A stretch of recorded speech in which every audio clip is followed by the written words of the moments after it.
Hello friends, चलो आज के इस वीडियो में बताने जा रहे हैं पाइनियल ग्लैंड।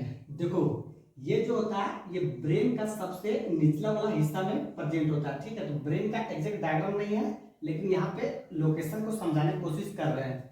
यहाँ पे जो हिस्सा होता है इसको हम लोग बोलते हैं हाइपोथैलेमस। ठीक है, तो आगे हम लोग हाइपोथैलेमस के विषय में डिस्कस करेंगे। और इसके बाद जो नीचे वाला हिस्सा होता है यहाँ पे प्रेजेंट होता है, इसको बोलते हैं हम लोग पिट्यूटरी। इसके विषय में एक्सप्लेन करेंगे। लेकिन यहाँ पे देखो, यहीं पे प्रेजेंट होता है, इसको बोलते हैं पाइनियल ग्लैंड।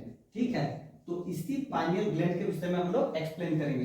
तो ध्यान से देखो, ये पाइनियल ग्लैंड जो होता है ये बहुत इंपॉर्टेंट हार्मोन को सीक्रेट करता है और मात्र एक ही हार्मोन को सीक्रेट करता है। ठीक है, जिसको हम लोग बोलते हैं मेलाटोनिन। ठीक है, तो ये मेलाटोनिन जो हार्मोन होता है ये सीक्रेट किसके द्वारा होता है? तो पहला सवाल यही बनता है, पाइनियल ग्लैंड द्वारा या पिट्यूटरी द्वारा या हाइपोथैलेमस? तो टिक करेगा किसको? ये पाइनियल से सीक्रेट होता है। अब इसके बाद देखो, इसका फंक्शन जो होता है ये और ज्यादा इंपॉर्टेंट हो जाता है। जैसे कि ये होता है सबसे इंपॉर्टेंट 24 आवर डाययूरिनल। ठीक, तो इसको ध्यान रखेगा बहुत ज्यादा, इसी का सवाल अधिकतर आता है। लेकिन सवाल यहाँ पे आगे और इंपॉर्टेंट बन जाता है।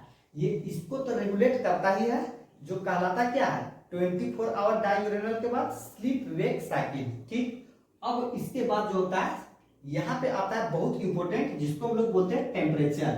ठीक है, तो टेम्परेचर का ये शॉर्ट सिंबल रख लेगा ध्यान से, ये केमिस्ट्री वाला नहीं है लेकिन ऐसा ही ध्यान रख लेगा। ठीक, तो टेम्परेचर कहाँ का टेम्परेचर बतलाता है? ये बॉडी के अंदर का जो टेम्परेचर होता है इसके लिए, जैसे ये आदमी है। ठीक है, तो इस आदमी के अंदर का जो टेम्परेचर होता है इसको रेगुलेट करने के काम करता है। ठीक, हालांकि वो आगे भी मिल जाएगा, जैसे बताएंगे। यहाँ पे हाइपोथैलेमस और एक और किसका होता है, इसके ऊपर जो पार्ट होता है इसको बोलते हैं थैलेमस। ठीक है, तो थैलेमस जो होता है ये काम क्या करता है? ये इन्वायरमेंट के टेम्परेचर को बदलाता है। ठीक है, और हाइपोथैलेमस जो होता है ये किसका टेम्परेचर बदलाता है? ये बॉडी के अंदर के टेम्परेचर को बदलाता है। ठीक है, तो इसके विषय में बताएंगे नेक्स्ट में। लेकिन यहाँ पे ध्यान से देख लो कि ये पहला तो इसका इंपॉर्टेंस हो जाता है और दूसरा इसका इंपॉर्टेंस हो जाता है।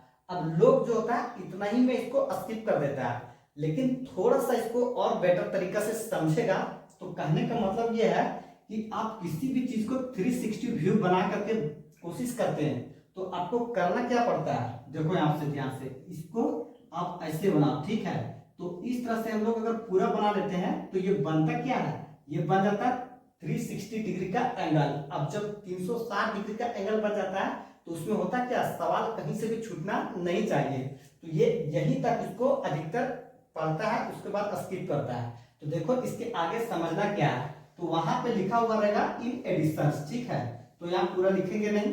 अब इन एडिशंस में देखो चार और बहुत इंपॉर्टेंट फंक्शंस रह जाता है।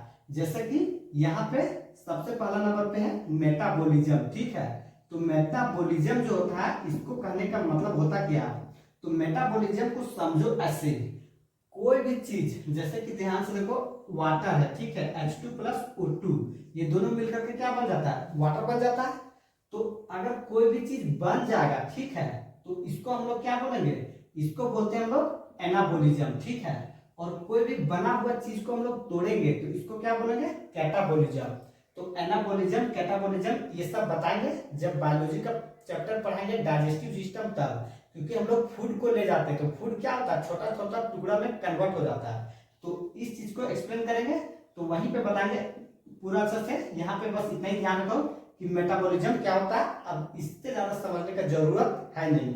अब पहला फंक्शन ये हो गया।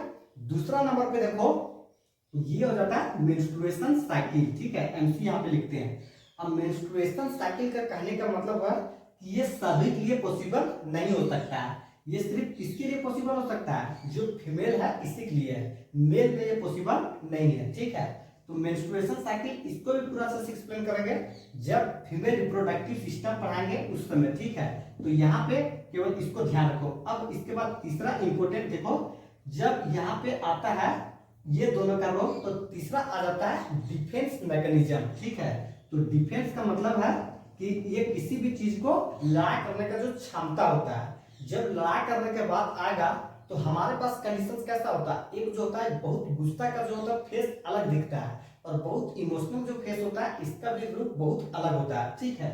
तो यहाँ पे इसके बाद देखेगा चौथा नंबर पे आ जाता है पिगमेंटेशन, ठीक है।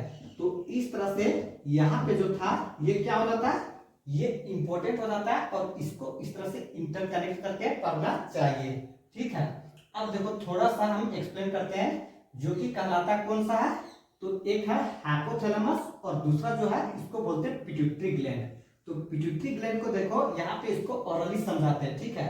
अब पिट्यूटरी ग्लैंड जो होता है ये फर्दर कितना पार्ट्स में डिवाइड कर जाता है, तो ध्यान से देखो पिट्यूटरी ग्लैंड दो पार्ट्स में चला जाता है। अब दो पार्ट्स में चला जाता है तो एक हो जाता है जिसको हम लोग बोलते हैं एंटेरियर पिट्यूटरी और दूसरा हो जाता है इसको बोलते हैं पोस्टेरियर पिट्यूटरी, ठीक है। तो एंटेरियर पिट्यूटरी जो होता है ये अलग हिस्सा कवर करता है और ये जो होता है ये अलग हिस्सा कवर करता है। तो एक आ जाता है पास डिस्टलिस, एक आ जाता है पास नर्वोसा, एक हो जाता है पास इंटरमीडिया।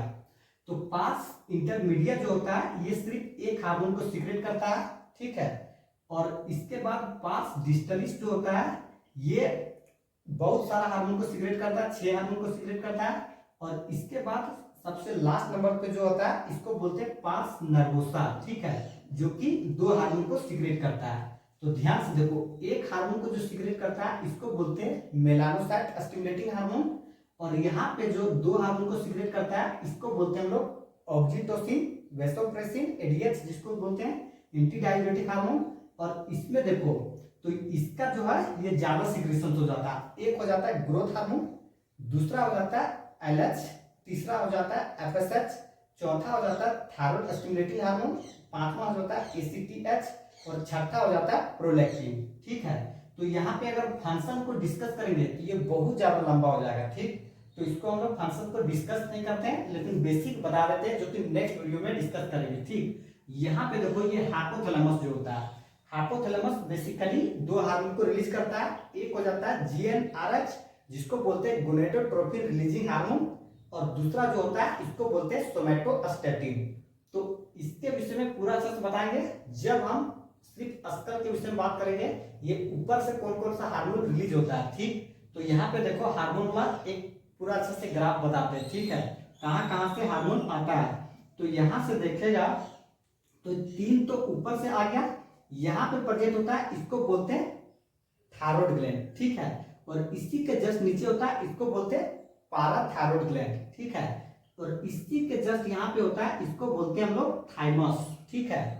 और इसके बाद जो होता है इधर हम लोग बोलते हैं गैस्ट्रो इंटेस्टाइनल ट्रैक्ट और यहाँ पे एक होता है हार्ट, बाएं साइड में यहाँ से भी हार्मोन रिलीज होता है। उसके बाद यहाँ पे देखेगा पेनक्रियाज, तो पेनक्रियाज से भी हार्मोन रिलीज होता है। उसके बाद यहाँ से देखेगा किडनी, तो किडनी से भी हार्मोन रिलीज होता है। किडनी के जस्ट ऊपर होता है इसको बोलते हैं हम लोग एड्रिनल ग्लैंड। अब एड्रिनल ग्लैंड जो होता है ये भी हार्मोन को रिलीज करता है। अब इसके बाद यहाँ पे देखेगा तो इसको बोलते हैं गोनेडल एक्टिविटी, ठीक है। तो गोनेड्स जो होता है ये मेल में और फीमेल में दोनों में प्रेजेंट होता है, जो कि दोनों अलग अलग हार्मोन को रिलीज करने के काम करता है। तो इस तरह से पूरा जो है एक हार्मोन वाला ऑडियो लेक्चर के टाइप में वीडियो बनाएंगे। तो चलो करते हैं वीडियो को इन, ऑल द बेस्ट।